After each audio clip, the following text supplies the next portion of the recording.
Hello everyone and welcome back to the NASCAR Heat 5 Clint Bowyer season mode. We're heading on to race number 28 out of 36, second race of the playoffs at Richmond. And as you can tell, I'm second in points for the first time of the season. To show you the point standings, Joey Logano won the Southern 500, very similar to the Mock Series, by the way. Season 1, that is. I am 123 points above the cut line, which technically means I could just not show up at Richmond and still be above coming into Bristol. But I'm going to try and hopefully even win Richmond. Even though I suck here, I pulled off a miracle win back in the spring. I might be able to do the same here. Martin Truex Jr. finished third in the race at Darlington, so he currently sets third in points. Then as we look down, Ty Dillon is still in, by the way, so is Matt Kenseth. But Bubba DiBenedetto, Brad Keselowski, and Eric Almirola are on the outside looking in. Brad finished dead last in the Southern 500. That's why he's in that position, even knowing he won earlier in the season. So anyway, here we go. Race number 28 from Richmond. The night race this time. Let's see what we can do. You see this? This is a Microsoft Sidewinder from the late 90s.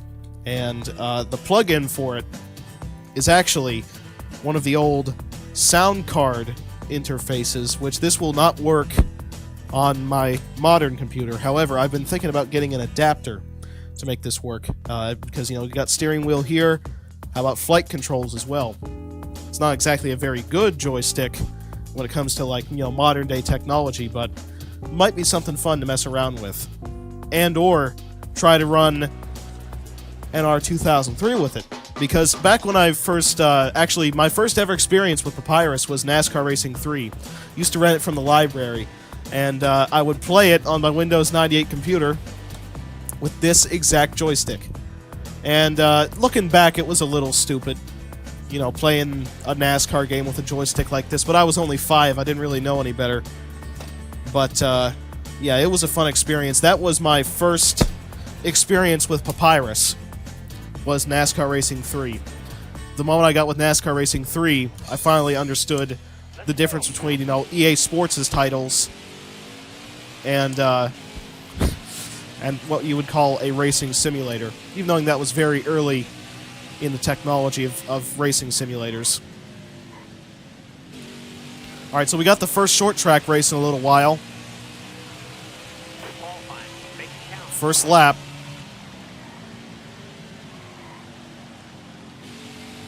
I'm very much out of practice here.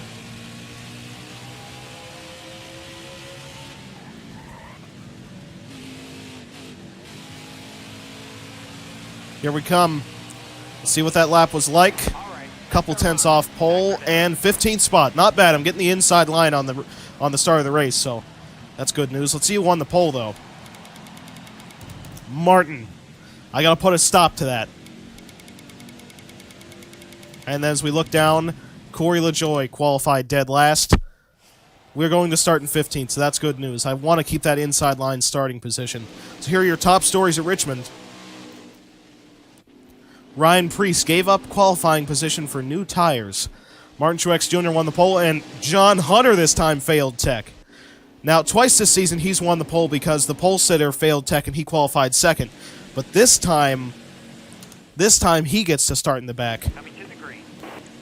Here we go. Ready. Green's out. Hold your line. Got one outside.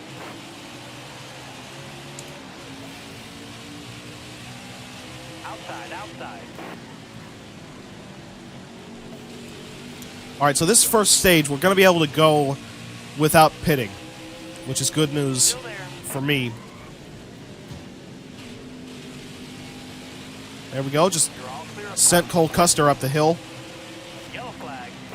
Okay, so BJ McLeod pounding the wall in the last race gets no yellow, but that does. That's completely fair. Completely understandable. We're going green. Be ready here. All right, dig, driver. All right, here we go. Gonna cut to the bottom here. Hopefully screw over Truex. Got a car high now. Inside. Clear low. Almost 4 wide right there. Clear high. Clear high. Ooh. All right, Caution? clear. So now the officials are too forgiving when it comes to cautions. Strange. Because seriously, BJ did set in the middle of the racetrack, entering turn 3 in the last race, so I don't really see how that's fair that these guys get yellows for just touching the wall. Even though that those impacts were a little bit more than just a touch to the wall, still, it's not fair when somebody pounds it, sets on the, turn 3 entrance in the middle of the racetrack, still gets no yellow. It's not comparable. Fresh tires are crucial here, but especially on the exit of turn 2, where it kind of flattens out. Because the front stretch is curved, you're kind of given some runoff on the exit of turn 4, but on turn 2, you got to make that straight exit, because the straightaway truly is a straight line. So it makes the tire wear very important for the exit of that corner, as Newman now on my inside. Got one up top. Ooh. All right, clear outside. Keep it together. He lost it, I think. Well, Brad sure pounded the wall. Towers There on we the go. caution. So Newman actually caught that, but Brad, I think, is what triggered the yellow. I don't know what he was doing. It's like he went blind for a moment. Controller disconnected. We're going green. Almost ready. Green's out. Let's go. Car outside. Hold your line. 5 to go. 5 to go. You got room. You're clear.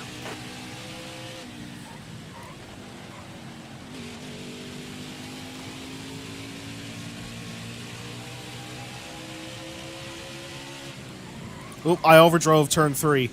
Looking inside now. Gonna try to cut to the inside of the 1 into 1. The 1 into 1. Whoa. Clear outside. Okay, no thank you. Got a car low now. Okay, because of how many cars I've wrecked, I guess I deserve not getting a caution there. All right, you're clear. Car there on the inside. All clear.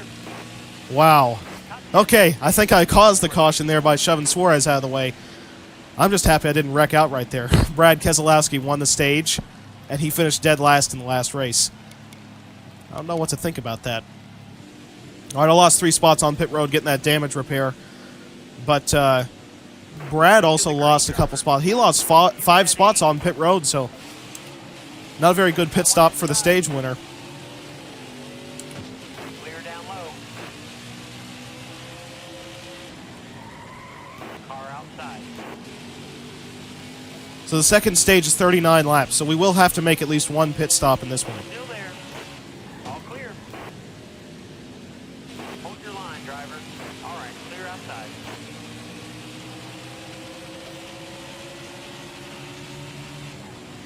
Still there. The 3 drivers I haven't been able to shake all season. Denny, You're clear. Kyle Busch, and Martin Truex Jr. And guess what? They're right up here with me in the top 5. Careful. Well, not in the Still top there. 5, but in the top 10. As it looks like You're all at least clear. Hamlin's going to be in the top 5.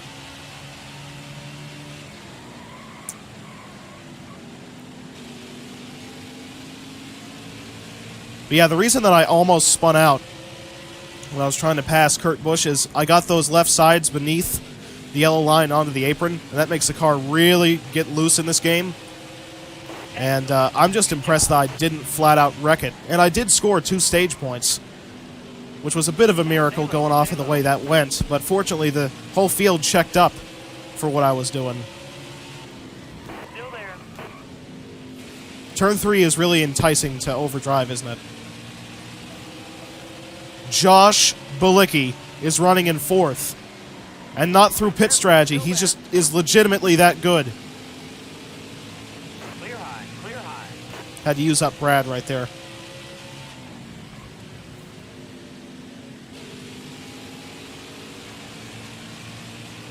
I think with those 10 stage points, Brad is now back up into the top 12. So that's going to help his playoff run. Josh Bilicki just took 3rd off Brad Keselowski. What even? Seriously, what am I looking at? Tommy Baldwin Racing running in 3rd spot.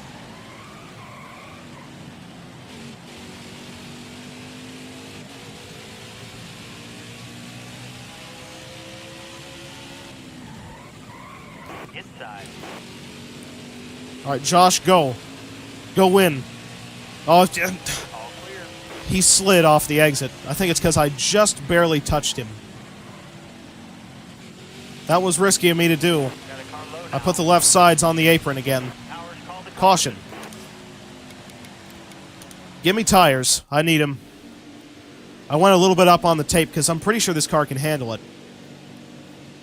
Coming to the But look green at this. We're drive. going to restart mid-corner. Ready. Hammer down. Green's out. Got one down low now.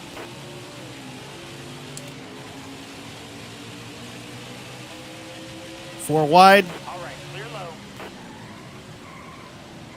Got one up top.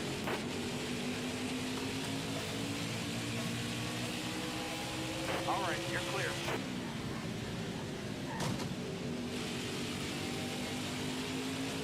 All right, clear outside. So yeah, I can actually make it to the finish now.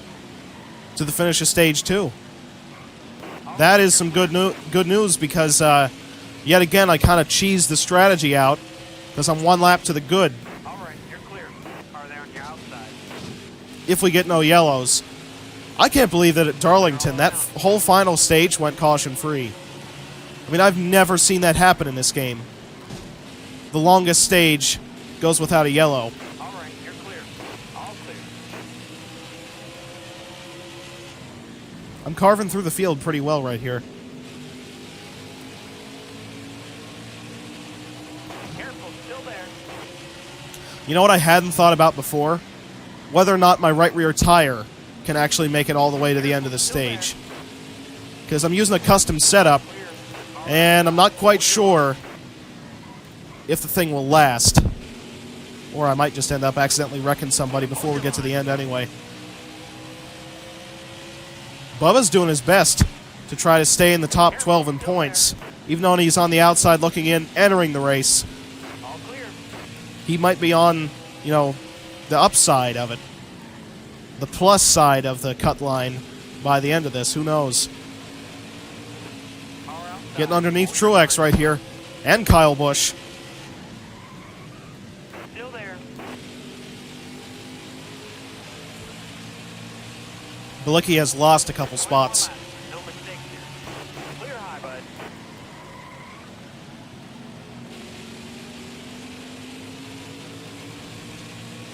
Just barely touched the apron right there, and the car wanted to shoot up the hill.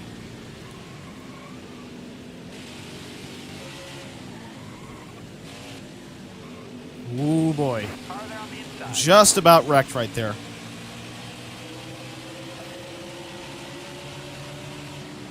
Stay high up here.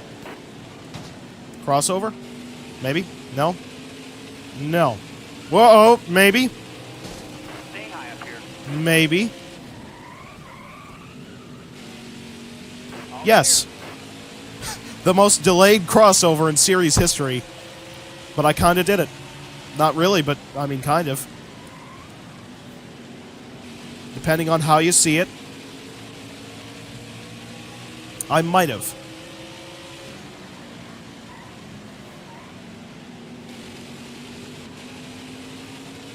Thank you, Bilicki, for leaving the bottom open. I needed that.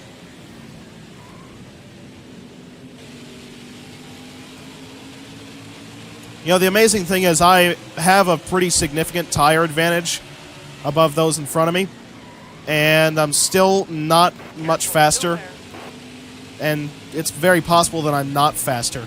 They just keep making mistakes that allow me to get to them, like running the top. All right, you're clear. Although I am up to 6th. Kurt Busch still putting on a good performance, but he's always good at Richmond. I don't know if they rated the game properly because, you know, Josh Bilicki's been running top 10 all day, but it at least makes sense for Kurt Busch to be out front of the short track. The 2-car just cut down like he's pitting, but is it because there's somebody else pitting who might have been involved in a wreck? There goes Kurt Busch on the pit road. I'm at least up to 5th. Kevin Harvick now the leader.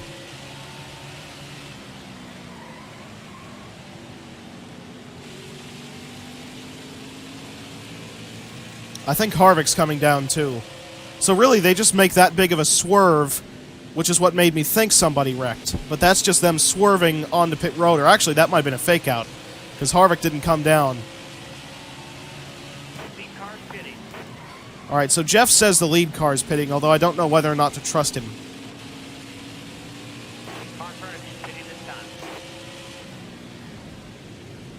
Okay. The lead car did actually pit. The lead has now been handed over to Matt DiBenedetto. 10 laps to go.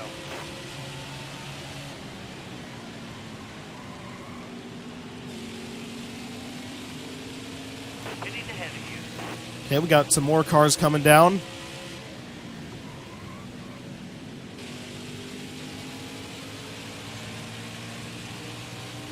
Matty D has stayed out, as well as Christopher Bell. I can't say Christopher Bell without wanting to say Chris Buescher first. There has to be something wrong with me.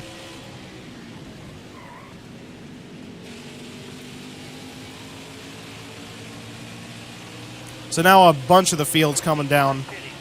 Lead car's pitting this time. Again, can't trust Jeff Gordon very much. Coming to the pit. Sliding now.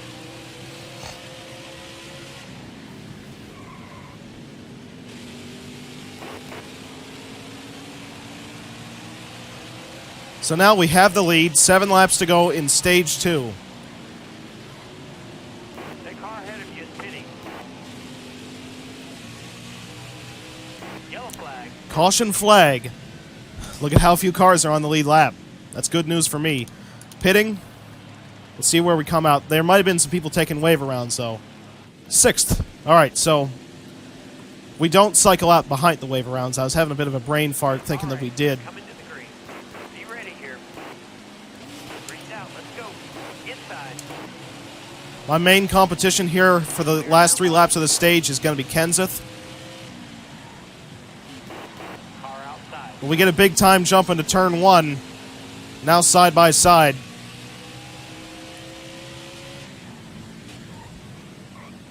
Careful. Still there. Kenseth, I am clear. You to go. As much as you might not want me to be, I am. Overdrove turn 1. So I got back to the throttle earlier. And kind of made it stick.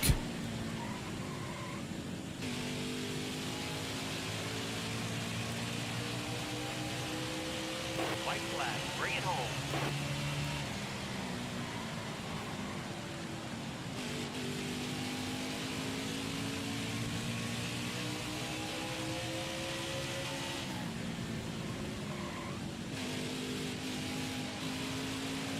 All right, yet another stage win. Won that stage. Maximizing points as best as I can.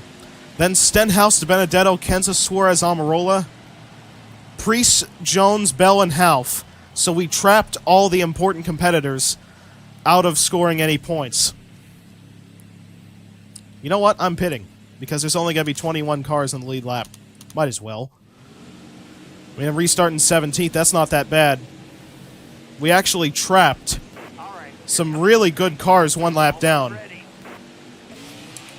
Got a car hot. Notably, Truex and Kyle Busch are trapped 1 lap behind the leader. So, this is best case scenario, at least to me. Still there. Now, I don't have a good enough car to beat, I'd say, DiBenedetto Car on the outside. on a now. long run. But remember that DiBenedetto is in the playoffs. So that means he could lock himself in, which would be good news, because again, padding the playoffs, it's been a method all season. Get to suck people further. All right. You're clear. I'm not referring to them in real life. I'm referring to them in this game. The fact that the 21 won by luck at Phoenix because I opened the bottom up for everybody. All the way to the wall. Car outside. Hold your line. All right. You're clear. So maybe my main competition is not Matty D. Maybe it's Stenhouse and Kenseth. And Kenseth's in the playoffs, but Stenhouse is not. There we go. That's what I call side drafting. More like side spinning. But, It does work to keep a car close to you.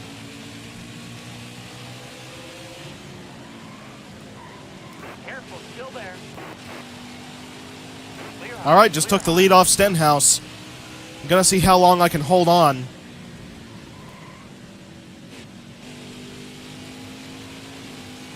Name any other racetrack over the course of the season where you could put on 65% tape and not have major overheating issues. Because I know I'm like right on the fine line of oil temperature, but I'm right on the line. Like I'm not going above it. Even though it does, warn me about it. At max I get up to 261. Which is only, 2 degrees into the danger zone, so it's still a viable setup, and it's been working for the whole race.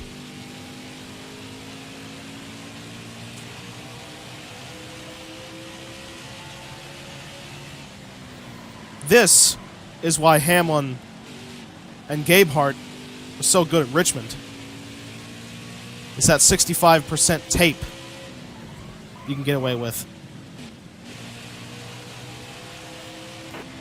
Caution flag. So now if we pit, we can get to the end. Oh, pit before Dillon can get you. So Ty Dillon is actually in the playoffs, and he wrecked out right there. He'll be out of the race and finish last, so that's bad news. There he is on pit road, and so now I can't pad the playoffs with him, which is unfortunate.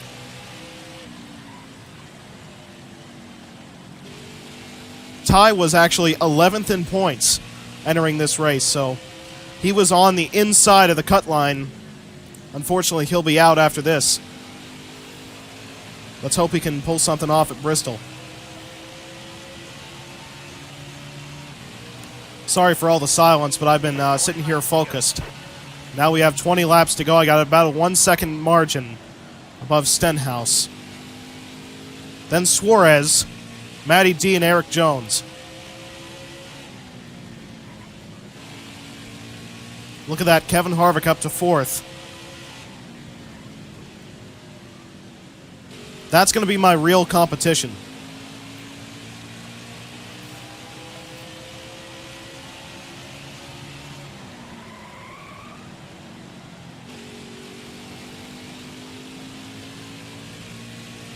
Because Kevin's going to take second off Suarez pretty quick.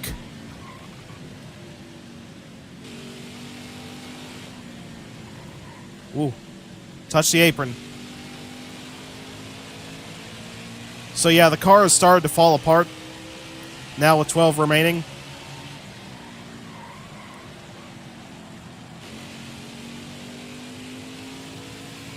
Look at that slide right there.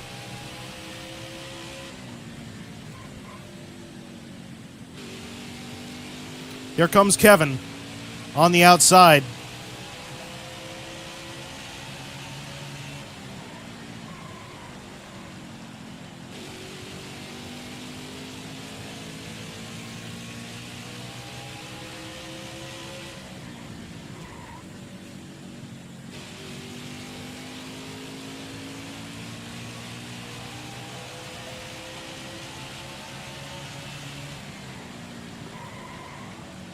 Left the bottom open. Hold your line. Got one inside. Clear low. Whoa, geez. He wrecked like 2 or 3 cars with him. All right, let's see what we can do on this restart. Probably going to suck, but let's try to make the best of it. Coming to the green, driver. You ready? Ready. Green's out. Let's go.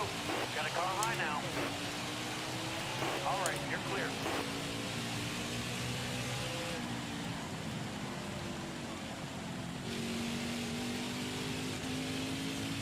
Look at that run by the 4.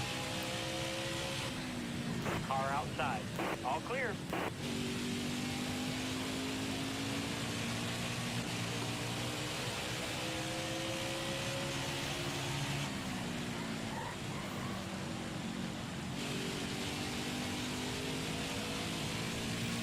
Kevin lost a lot of time by taking the top right there.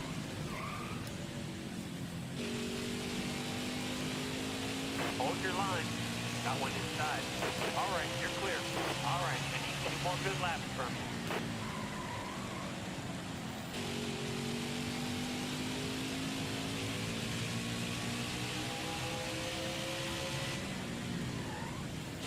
Oh, no. Okay. Caution. It scores me in 4th. The game screwed up and scored me in 4th, man. All right, be smart I'm still in it. Going green. Almost ready. Green's out. Got a car low now. Here you go, driver. Clear low, bud. Got one inside. All right, clear outside. This car is practically undrivable right now.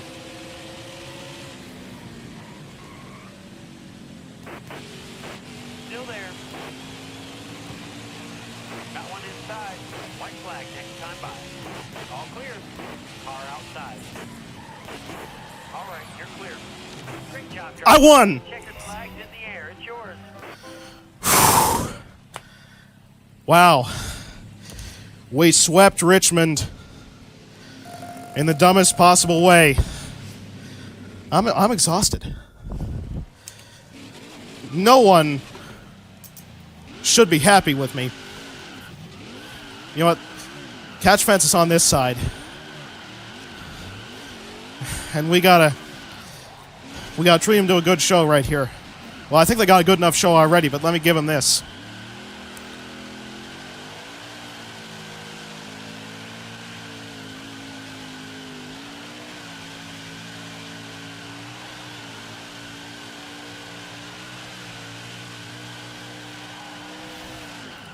I knew that when that 2-car went around to floor it, because I knew that that would be the end of the race, so I had to floor it to pass that 4-car Harvick. And it all worked out. I wonder who got second. If it was Harvick or Christopher Bell. And I spun out at the end of the race there. That is, by far, the greatest finish I've ever had in this race. And it was recorded. So I get to always look at that. Who should I do the burnout by, though? All right, Kevin. Here we go.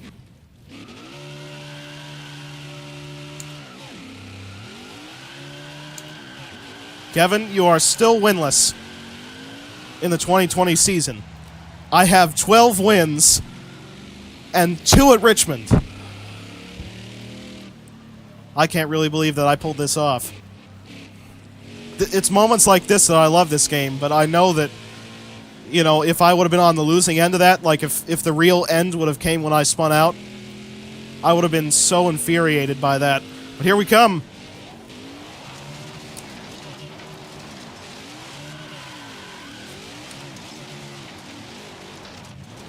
Do the burnout on the logo.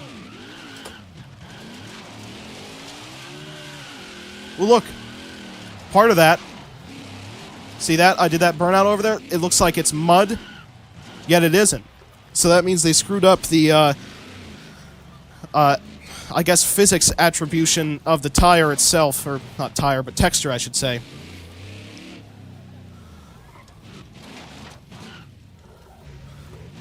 And we gotta do it on the logo. We gotta cost Richmond groundskeepers a lot of money. How am I gonna top that? I'm fairly confident that has been the greatest finish of the season. There's no way that this can be topped. Gotta blow up the engine. Gotta make sure NASCAR can't figure out what's wrong with it. just tack it out in neutral. Just ruin the whole engine. So if you guys are actually curious about how I was counted as the winner of this race, this was what it looked like the moment the caution came out. That means, even though it wasn't at the start-finish line, you have just witnessed a 3-wide photo finish for the win at Richmond on lap 103 of 100. This is absolutely the best-case scenario when it comes to a highlight reel.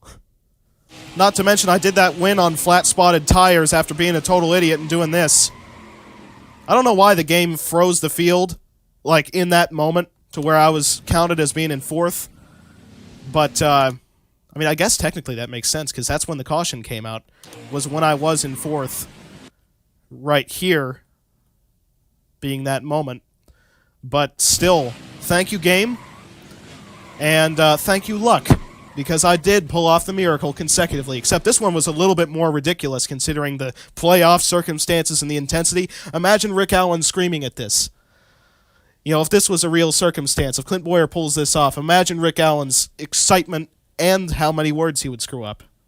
12th win of the season, sweep both races at Richmond, a speed rating of 102, which means I actually sucked, but still pulled off the win. Everyone's listed as one lap down, but I won the race above Harvick, Christopher Bell, DiBenedetto, and Corey LaJoie finishing in 6th. Quinn Half gets a top 10. Bobby Carter finishes top 20. Truex in 22nd. Kyle Busch in 35th. Absolute best case scenario for a race. Lots of playoff drivers dead in the back. And there's me beating out Kevin Harvick on, the last lap or so. Just watch this. Even on the playoff grid's right there, I purposefully floored it so that I could pass that 4 car into the corner and be scored as the race winner. Absolute best finish. So now I am the point leader with 8 playoff points and having advanced with the win at Richmond. Then you have Logano with his win in the Southern 500. Truex, Harvick, Kurt Busch, Matt DiBenedetto. Matty D picked up a lot of points. Ty Dillon, however, is on the outside looking in after his poor finish here by wrecking. And Ryan Newman, who actually won a race this season, is on the outside looking in because of his DNF and last place finish. Look at that. 2 Richmond trophies. Definitely something I did not expect to start the year. Man. I can't name anyone who's won at Richmond both times in their career or season mode or whatever it may be. I sure am lucky. I should play the lottery tonight. Anyway, fastest lap was set by Kevin Harvick. I led the most laps with 52. That's kind of surprising. On the move, Corey LaJoie started 38th, finished 5th. That's a good job. And then tough break. Ryan Newman started 2nd, finished 40th. And second place was scored as Kevin Harvick. Then Christopher Bell in 3rd. And I almost said Chris Buescher again. Absolutely amazing race. That was terrifying. The game literally stopped responding for a moment. Imagine if that race didn't matter. But anyway, 12 wins, 2,200 points, 101 playoff wins. Back to the point lead. Joey Logano, only other driver locked in. I know I just went over the point standings, but still, that was a remarkable race. Last in points is still Bobby Carter. That battle for last car is not over with yet. Brendan Gaughan, 203, Joey Gase, 209. It's at least good that Gase isn't on the bottom. But we got to get Bobby Carter up there. We got to get him, 17th in points. I don't even think that's mathematically possible this late in the season, but imagine if Bobby wins, the next 8 races. So anyway, race number 29 from Bristol. This one shouldn't be too hard for me to win at because, if you recall the spring race at Bristol, I think I had lapped up to the 5th place car before that late race yellow. But I have a great time at Bristol. Good track in this game, believe it or not. Richmond, not the case, which is why I'm so happy about sweeping the races there. Richmond's a racetrack I expected to wreck out both times, But anyway, next race, race 29, the cutoff race of the round of 16 at Bristol, and I will see you there.